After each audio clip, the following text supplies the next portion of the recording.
नमस्कार साथियों, कैसे आप सभी। उम्मीद करते हैं बढ़िया होंगे।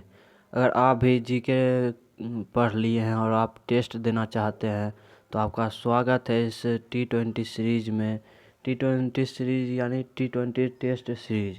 इसमें आपको 20 क्वेश्चन दिए जाएंगे और उसमें से आपका कितना स्कोर आता है आपको कमेंट बॉक्स में लेके बताना होगा। यहाँ पर बहुत ही रफ्तार से क्वेश्चन सॉल्व किया जाएगा। Previous year question and new question collection आपको यहाँ देखने को मिलेगा। और फिर जो है यह SSC, bank, railway, state level exam जितना भी होता है उन सभी में कारगर होगा। यह पीडीएफ आपको मेरे टेलीग्राम चैनल पर मिल जाएगा। पीडीएफ का लिंक हम डिस्क्रिप्शन बॉक्स में दे देंगे। तो चलिए हम लोग शुरुआत करते हैं और आते हैं अपने पहले क्वेश्चन की तरफ। तो चलिए शुरुआत करते हैं। प्राचीन मिस्र के राजा को क्या कहते हैं? प्राचीन मिस्र के राजा को क्या कहते हैं बताइए। पहला ऑप्शन है आपके पास फराओ, दूसरा ऑप्शन है राजा, तीसरा है महाराजा और चौथा है सम्राट। तो चलिए आप बताइए जल्दी से इसका आंसर क्या होगा। आपके पास मात्र हर क्वेश्चन के लिए 10 सेकंड मैं दूंगा। तो चलिए आप लोग आंसर दीजिए। आंसर चलिए आप 10 सेकंड तो लगता हो गया है, हम बता देते हैं। पहला का आंसर होगा पहला ही नंबर, यानी प्राचीन मिस्र के राजा को क्या कहते थे? फराओ। प्राचीन मिस्र के राजा को क्या कहते थे? फराओ। तो चलिए हम अपने नेक्स्ट क्वेश्चन की ओर बढ़ते हैं। मुगल वंश का अंतिम शासक कौन था? जल्दी से बताइए। मुगल वंश का अंतिम शासक कौन था? पहला ऑप्शन आपको दिया गया है टोडरमल, दूसरा बहादुर शाह जाफर, तीसरा मीर कासिम, चौथा लॉर्ड डलहौजी। तो चलिए आप जल्दी से इसका आंसर बताइए और अपनी क्षमता का जो है यहाँ प्रदर्शन कीजिए। तो इसका अब हम आंसर बताने जा रहे हैं। इसका आंसर है 2 नंबर, यानी बहादुर शाह जाफर। मुगल वंश का अंतिम शासक कौन था? बहादुर शाह जाफर। अगर आपको ये सेशन थोड़ा सा ही पसंद आए तो चैनल को सब्सक्राइब करके जाइएगा। वास्को डी गामा भारत कब आया था? वास्को डी गामा भारत कब आया था? जल्दी से ऑप्शन देख के बताइए। आपके पास मात्र 10 सेकेंड है।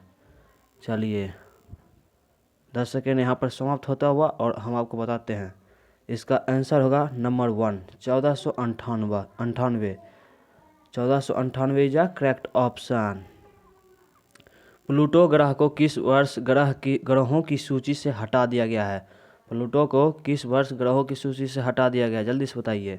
2006, 2005, 1947। जल्दी से बताइए। आपका 10 सेकेंड फिर से समाप्त होता हुआ और इसका आंसर है 2006। 1 number option is a correct option.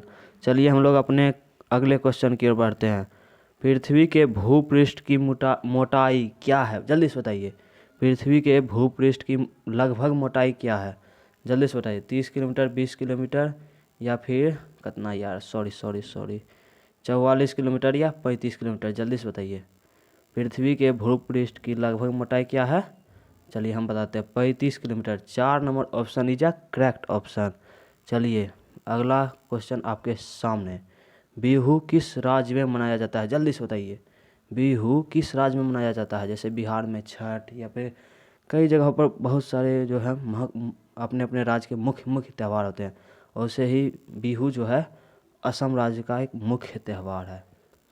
चलिए हम लोग आगे बढ़ते हैं। खालसा शब्द, यस, खालसा शब्द बहुत ही इम्पोर्टेंट क्वेश्चन इसे माना जा सकता है। खालसा शब्द किस धर्म से जुड़ा है? जल्दी से बताइए। खालसा शब्द किस धर्म से जुड़ा है? सिख धर्म, हिंदू धर्म, मुस्लिम, जैन? जल्दी से बताइए। आपका 10 सेकेंड लगता है समाप्त हो गया है। हम बताते हैं इसका 1 नंबर ऑप्शन जो आपको दिख रहा है सिख, वह बिल्कुल ही सही है। खालसा शब्द किस धर्म से संबंधित है? सिख धर्म से। अब हम अपने नेक्स्ट क्वेश्चन की ओर आगे हैं और आपके सामने रहा। अकबर का राजस्व मंत्री कौन था? जल्दी से बताइए। अकबर का राजस्व मंत्री कौन था? मीर कासिम, लॉर्ड डलहौजी, टोडरमल या इनमें से कोई नहीं? जल्दी से बताइए। इसका जो है आंसर हो जाएगा आपका 3rd नंबर, टोडरमल। अकबर का राजस्व मंत्री कौन था? टोडरमल। चलिए भारत छोड़ो आंदोलन कब हुआ था? जल्दी से बताइए। भारत छोड़ो आंदोलन कब हुआ था? ये ऑप्शन आपके सामने, जल्दी से बताइए। भारत छोड़ो आंदोलन आपका 1942 में हुआ था। भारत छोड़ो आंदोलन आपका 1942 में। चलिए ठीक है, बहुत सा लड़कों का सही जवाब है। जल्दी से बताइए। मैक मोहन रेखा किसको अलग करता है? जल्दी से बताइए, जल्दी से।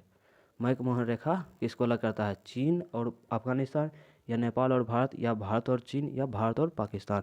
इसका आंसर होगा दोस्तों भारत और चीन। 3rd number option correct option है। मलेरिया किसको प्रभावित करता है, जल्दी से बताइए। मलेरिया किसको प्रभावित करता है? प्लीहा, आंत, आँख, त्वचा। प्लीहा, आँख, आंत, त्वचा, जल्दी से बताइए मलेरिया किसको प्रभावित करता है।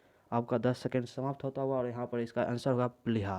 प्लीहा is a correct option, 1 number option. Bharat में उपराष्ट्रपति का कार्यकाल कितने वर्ष का होता है? भारत में उपराष्ट्रपति का कार्यकाल कितने वर्ष का होता है? 10 वर्ष, 5 वर्ष, 6 वर्ष या 8 वर्ष, जल्दी से बताइए। भारत में उपराष्ट्रपति का कार्यकाल कितने वर्ष का होता है? तो इसका आंसर होगा 5 वर्ष। 2 number option is correct option. Bharat की प्रथम युद्धक मिसाइल कौन है? जल्दी से बताइए, जल्दी से, एकदम मोस्ट रेयर क्वेश्चन है सब। भारत की प्रथम युद्धक मिसाइल कौन है? एसएससी जीडी के लिए बहुत ही इंपॉर्टेंट क्वेश्चन है। भारत की प्रथम युद्धक मिसाइल कौन है? पृथ्वी। चलिए हम लोग अपने अगले क्वेश्चन की ओर बढ़ते हैं। मजदूर दिवस कब मनाया जाता है? जल्दी से बताइए मजदूर दिवस कब मनाया जाता है?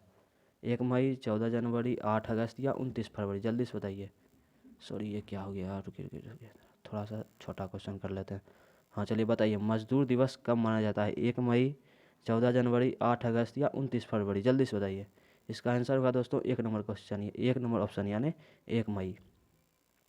कार की बैटरी में किस अम्ल का प्रयोग होता है? कार की बैटरी में किस अम्ल का प्रयोग होता है? सल्फ्यूरिक अम्ल, बेंजोइक अम्ल, नाइट्रिक अम्ल या सिट्रिक अम्ल, जल्दी से बताइए कार की बैटरी में किस अम्ल का प्रयोग होता है?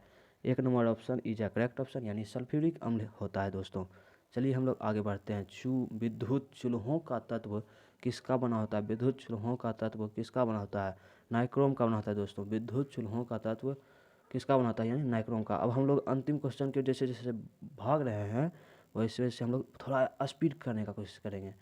जैसे रेस में जो है दौड़ होता है तो अंतिम रेस कैसा एकदम अंतिम राउंड खूब एकदम तेजी से मारता है, उसी तरह राज्यसभा के बैठक की अध्यक्षता कौन करता है? राज्यसभा के बैठक की अध्यक्षता कौन करता है? जल्दी से बताइए दोस्तों। इसका आंसर होगा उपराष्ट्रपति। उपराष्ट्रपति is a correct option, 2 number option is a correct option. Rajya Sabha के बैठक की अध्यक्षता कौन करता है? उपराष्ट्रपति। चलिए हम लोग अपने अगले क्वेश्चन की ओर बढ़ते हैं। भारत के कुल कितने राज्य हैं? भारत में कुल कितने राज्य हैं? जल्दी से बताइए। आपका 10 सेकेंड समाप्त होता हुआ और यहाँ पर हम बता देते हैं 28 यानी 28। भारत के कुल कितने राज्य हैं? 28 यानी 28। कर्क रेखा किन राज्यों से होकर नहीं गुजरती है? थोड़ा सा क्वेश्चन में एरर है। कर्क रेखा किन राज्यों से होकर नहीं गुजरती? जल्दी से बताइए, जल्दी से बताइए कर्क रेखा कौन सा राज्य से नहीं होकर नहीं गुजरती है? तो यहाँ पर बहुत सारा बच्चा आंसर दे रहा है राजस्थान। राजस्थान नहीं दोस्तों, राजस्थान का निचला हिस्सा कर्क रेखा टच कर जाती है। महाराष्ट्र का दोस्तों, महाराष्ट्र, महाराष्ट्र यानी 3 नंबर ऑप्शन एकदम सही है। चलिए ठीक है, बिल्कुल सॉरी, बिहार में कुल कितने ज़िले हैं? बिहार में कुल कितने ज़िले हैं? 35, 50, 38 या 40, जल्दी से बताइए। बिहार के लिए ललन टॉप सवाल, बिहार के लड़का तो सब कर लेगा ही।